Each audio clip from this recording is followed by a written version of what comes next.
all this oil from the front VTEC spool valve. Unscrew the 10 that goes here and 2 10s right here.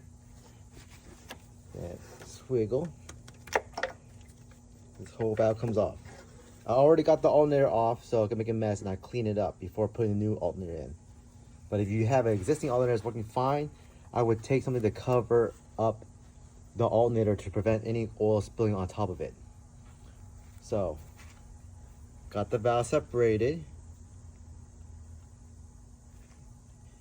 Now, I need to take off this piece right here, and there's another gasket underneath this plate. Take this plate off.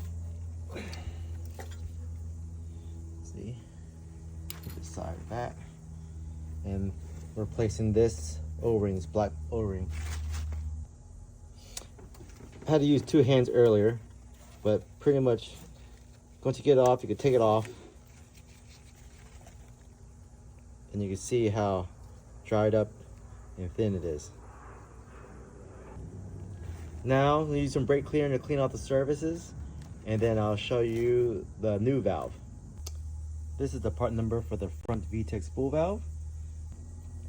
Like I said, another way of replacing it was to take off the valve cover and take the rocker arm assembly and then slide it off and slide it in and put it on.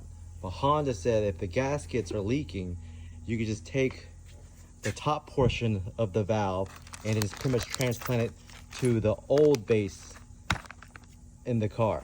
So what I'm gonna do is take that 10 right here, 2 10s right here, separate from this new base, and pretty much transplant this new top portion of the VTEC spool valve and transfer all the gasket and put it on top of the old base.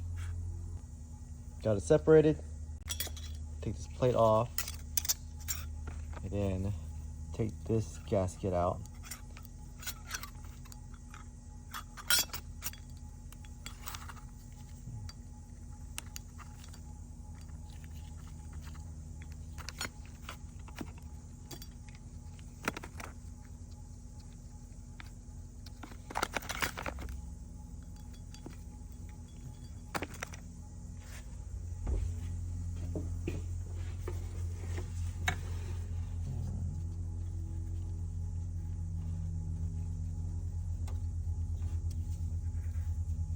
Okay.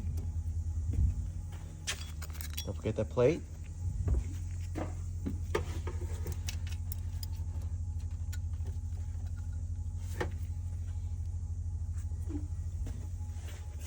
And the top portion, the new top portion.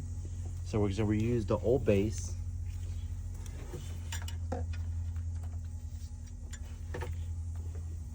And then use the new bolts we just took off from the new valve.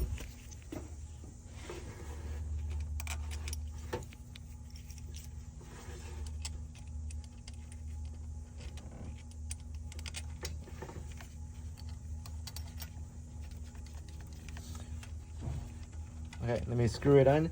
It torqued down to 8 Newton meters. Torque it down to 8 Newton meters. Okay, I gotta do this off camera. New valve and alternator put back together.